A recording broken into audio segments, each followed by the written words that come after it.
What are three words you think of when you hear the word anxiety? Three words that I associate with anxiety are fear, control, and helplessness. Panic, stress, and uneasiness. Stress, dread, and PowerPoint. Anxiety, an emotion characterized by feelings of tension, negative thoughts, and physical changes such as high blood pressure. When I think about anxiety, I think about it in two different ways. There's normal anxiety, and then there's anxiety that gets in the way of our daily life. I think everyone experiences anxiety from time to time, and if we didn't have a little, we wouldn't be motivated to do a great deal. Anxiety that gets in our way, I would define as an irrational, exaggerated fear of bad things happening. Anxiety is often an invisible disorder as it is filled with constant worry, irrational thoughts, avoidance, and emotional numbing. But it has huge effects on our body as well as our minds, for example, the panic attack, which triggers our fight or flight response. When we only see the most negative aspects of an invisible illness, the stigma associated with it only gets worse. There's the stigma that says, oh, I can't ask for help. Or there's what I call magical thinking. Maybe tomorrow I'll feel better and it won't be an issue. I really think that teachers and schools aren't doing enough to talk about anxiety in students, and I think that the first step would be having an open conversation about this.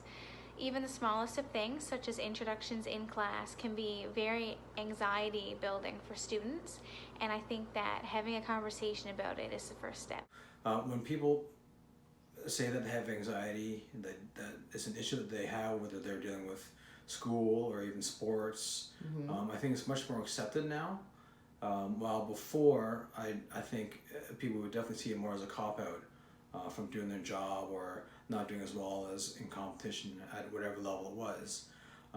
So I think that awareness has definitely been brought to the forefront. Are things improving?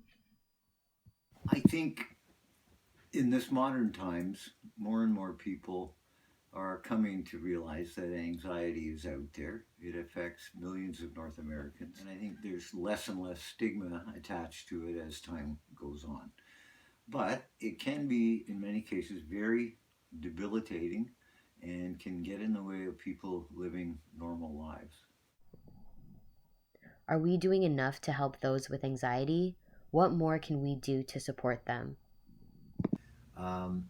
I think nowadays there is a great number of things online that are quite legitimate, that are apps that can help people reduce anxiety. There are also cognitive behavioral online programs that can allow someone to work through, in a gradual way, certain exposures and approaches to coping with small then larger amounts of situations or triggers that make the person anxious themselves. One coping technique that I often use for myself to ease anxiety along with my clients is a grounding technique, and it involves talking about things that you can see in the moment when you're feeling anxious, or things you can smell, touch, hear, just something to ground you to the moment. Talking about your fears with someone that knows you and is sympathetic and is just willing to listen is very, very helpful. I always say power walks once a day are one of the best things I've ever told students. It changes your neurotransmitters and it gives you a boost of mood and a calming effect. I often encourage people to use worry diaries, to write out their fears and then look at what they've written and sort of ask themselves, how likely are these things that I'm afraid of going to happen?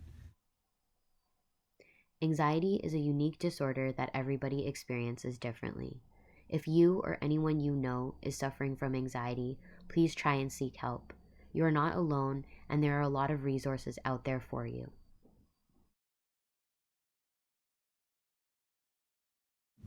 good luck out there. If you're feeling anxious, don't hesitate to come into counseling services.